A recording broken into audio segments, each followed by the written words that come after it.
Good morning. Today I'm going to be reviewing the Strapcode Super Oboya bracelet. This bracelet is available from strapcode.com for $63 plus taxes plus shipping.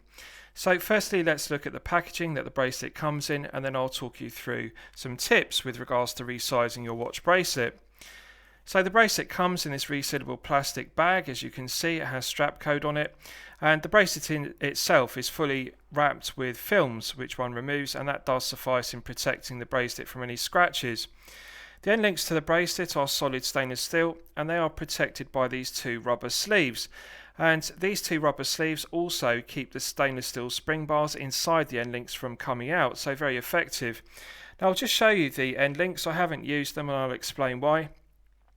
They are thick stainless steel end links which are of very high quality, but I didn't use these, and I'll show you exactly why that is. With the tonneau case of the Amphibia 090659 that we're looking at here, there is very minimal clearance between the solid stainless steel end link and the underside of the tonneau case. 22mm lug width, but as you can see, the end link is very close fit to the underside of that tonneau case.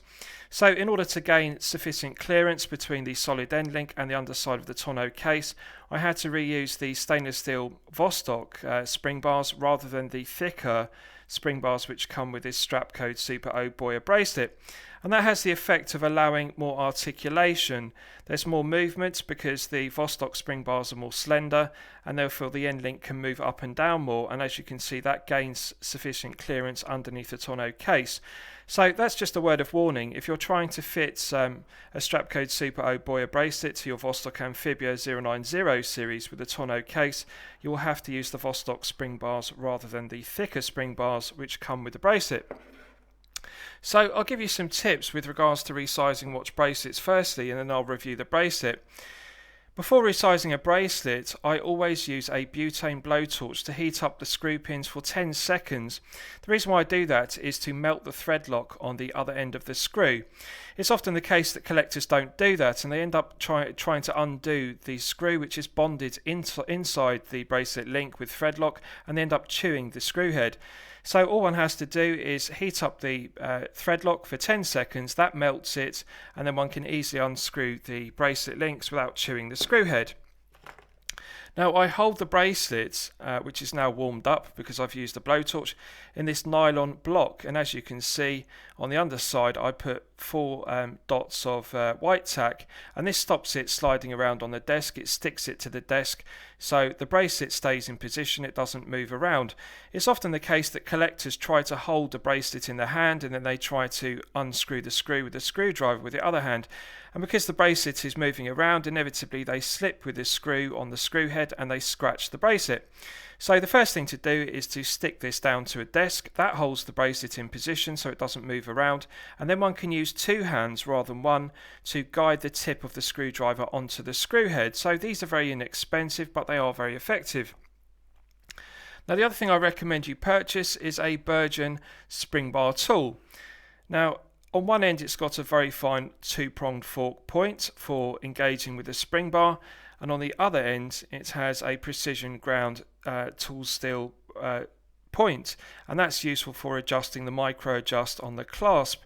Now these ends, which are tool steel, are removable from the stainless steel body of this Burgeon Swiss made spring bar tool. Now you'll see that I've wrapped some tape around the knurling, and the reason for that is to prevent me scratching the bracelet or clasp with the knurling on the body of the stainless steel spring bar tool. Although these are Burgeon and they're Swiss made, they're professional grade watchmaking spring bar tools, they are inexpensive to purchase on Amazon. Now I'll show you something else that I use, which is very useful. This is Kapton polyamide tape. And Kapton polyamide tape, as you can see, is a very high temperature melting point film. Now watchmakers use Kapton polyamide tape on watch cases to protect them from scuffs and scratches when removing spring bars from the bracelet, for example. And it's very effective because it peels off the watch case without leaving any residue. There's no adhesive residue, which is difficult to clean off. And the other thing that this is useful for is because it's high melting point, it melts at 260 degrees Celsius. I previously showed you that I removed the Cyclops magnifier from my Pagani Design PD1661, which I've modified, and I heated up the Cyclops magnifier on the sapphire crystal using my butane blowtorch. So I put this polyamide tape over the ceramic bezel insert, and that prevented scorching the bezel insert with the butane blowtorch. So Kapton polyamide tape is available on Amazon. This is the 20mm wide version, and it comes in a 30m roll, which will last you for years. So one puts the Kapton polyamide tape over the watch screw heads in the bracelet, and that prevents the screwdriver scratching it.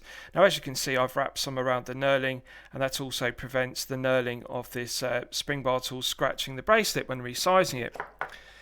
With regards to screwdrivers, I highly recommend these Bergeon Swiss-made screwdriver set. The correct size for resizing Rolex bracelets, for example, is the 1.6mm, which I'll take out and show you. The tips of these are replaceable. They are precision ground from tool steel, and as you can see, they have a very well ground 1.6mm flat head. Now, one thing I like about it is the end is plastic nylon and it rotates, so one can put the screwdriver in the palm of one's hand and use one's forefinger and thumb to rotate it slowly and steadily, and it's got a nice knurled shank to the body of the screwdriver. These are professional grade watchmaker screwdrivers, and they are very expensive to buy in a set, but however, it's a worthwhile investment if you're going to be resizing bracelets or working on a watch. So they're available on eBay and also from Amazon. They're also available from Cousins UK, which are a watchmaker tool supplier. I bought these on Amazon, and I think they are a very worthwhile investment. Now, something else I use specifically for Rolex resizing of the Oyster bracelet is this Horrortech Swiss-made screwdriver, and this differs from the Bergeon sets, which have a flat head, which is precision ground. This is a 1.6mm, but it's hollow ground, and I'll show you what the difference is. So this is made in Switzerland, professional grade. Horrortech are equal in quality to Bergeon. Professional watchmakers use both Horrortech and Bergeon. It has an anodized head which rotates, as you can see, and it has ball bearings inside for a very smooth movement of the head. Again, it fits in the palm of the hand well. Knurled shank to the stainless steel body and replaceable tool steel precision ground tip. Now, if you look closely at the tip, it doesn't have a flat head, as you can see. It's hollow ground. The actual tip of the screwdriver has curved profiles to it, which are precision ground into a T formation.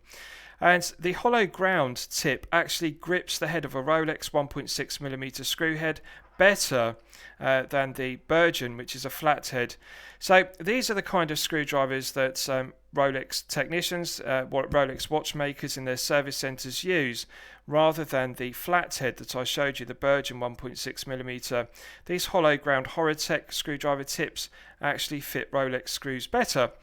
So I also use it on screws such as this Strapcode Super O Boyer, because they copy Rolex screws. So with regards to the bracelet itself, it's made from solid 316L grade stainless steel. The quality of the brushed satin finish on the top side and underside is absolutely flawless. It's got a nice sheen to it, which looks very close to the finishing on my Rolex Submariner Date Oyster bracelet, which is made from 904L oyster steel.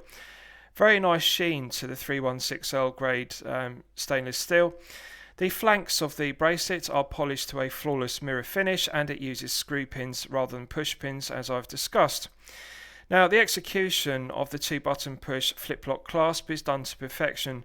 Nice large bevel machined on the flank to mark the transition between the top side and the flank of the body of the flip-lock clasp, and 6 micro adjustment holes. Now, often with divers clasps such as flip locks, they only have 4 or 5 micro adjustments. This is something I really like about Strapcode bracelets. They always have 6, so that means that one can fine tune the length of the bracelet to exactly the right fit. Really nicely executed V-shaped clasp and 2-button push trigger action. There's a nice recess in the clasp to allow for one's thumbnail or fingernail to scoop underneath the V-shaped clasp, and it's just an absolute pleasure to use. The interior is solid milled stainless steel, as one would expect. Finishing is absolutely sublime. Brushed satin finish on the top side, underside and flanks. and it's just a very well executed high quality clasp. Now it's expensive. It's $63 plus taxes plus shipping via FedEx, and that the grand total of all that is €99, so nearly €100. But however, very fast delivery. I purchased this on the Strapcode website and it was delivered by FedEx 3 days later, so very fast shipping. The quality is very good. Now, really, it reminds me of the Steinhardt Ocean 1 clasp. The only difference is on the Steinhardt Ocean 1, it doesn't have the 2-button push trigger action, it just has the V clasp. But the gauge of metal and also that large bevel on the body are very similar. Really nicely finished with brush satin finish to the clasp.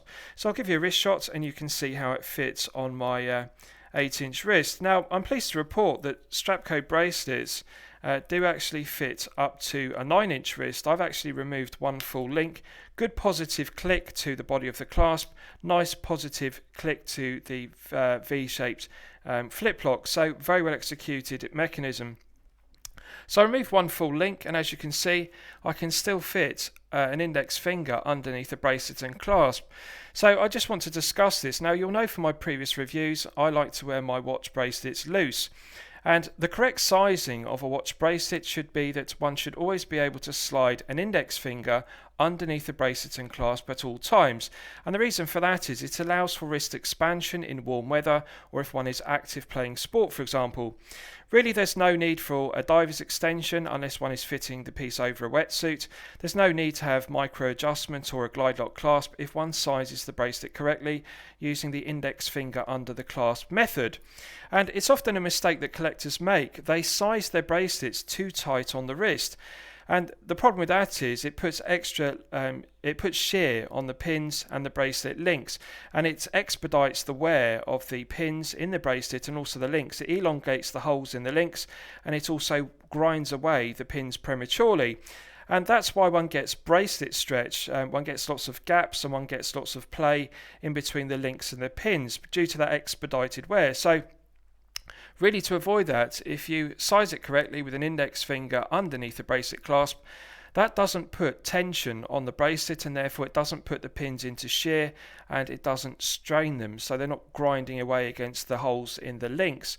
And that really does keep your bracelet in a nice tight condition long term.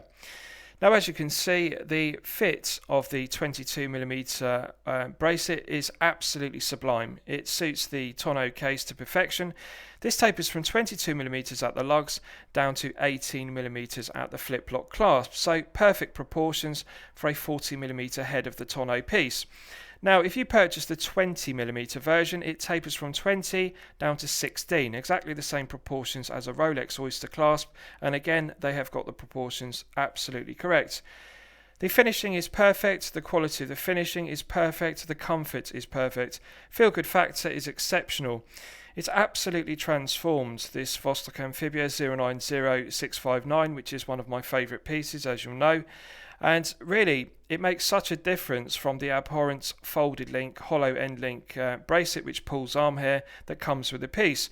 By fitting it on this Strapcode Super Oboya bracelet, it just changes it to an absolute pleasure to wear for long periods of time. So I highly recommend it. Now, with regards to the name, they used to call this the Strapcode Super Oyster, but Rolex SA Geneva gave an order to Strapcode, a cease and desist order, to stop using the Jubilee and Oyster names, which are trademarked by Rolex SA Geneva.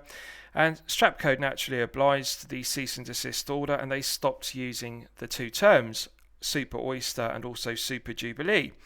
And they now refer to this Super Oyster bracelet as the Super Oboya, which avoids any legal claims from Rolex SA Geneva.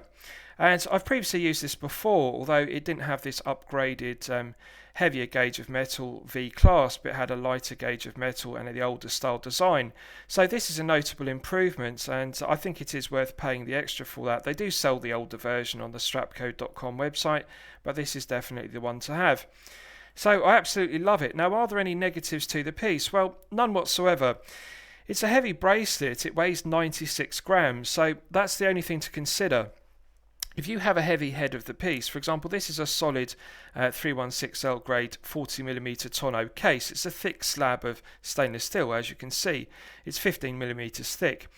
So it's a heavy head of the piece alone, but when one adds another 96 grams of heft on the oyster style bracelet, it really does add significant heft to the watch. So it's a heavy piece to wear on the wrist, but personally I don't mind wrist presence and heft. As you know from my State of the Collection review, I did wear this on a Barton rubber strap, the Barton Elite. Incredibly comfortable piece because it does feel very lightweight on the rubber strap. But I just decided that I really wanted to wear it on the Strapcode Super O Boya because I just thought it would finish the piece to perfection, and I'm now pleased that I bought one because it has done that. It's just changed the piece to being exceptional. So I'll just show you the link which I've removed. Now it's actually very close to Rolex quality with regards to the build quality and also the quality of the brushed satin finish to the 316L grade stainless steel. The screw pins are a very tight fit and they do use thread lock, so it is worth heating them up with a blowtorch. But I was really impressed when I closely examined the quality of the finishing using a loupe. No imperfections whatsoever. The quality of the screw pins is also done to perfection, 1.6mm, and they are precision ground, so a very good fit and just very impressive. It's the kind of bracelet link one would expect to see on a mid-tier or high-tier piece, and very similar in quality to the bracelet links used by Steinhardt on the Ocean One, for example, which is a mid-tier piece, and I really like their bracelets. So I removed one full link, and that now sizes the bracelet to the correct size. So I hope you've liked my review of the Strapcode Super O Boya, and please feel free to post your own comments below the video. Thank you very much.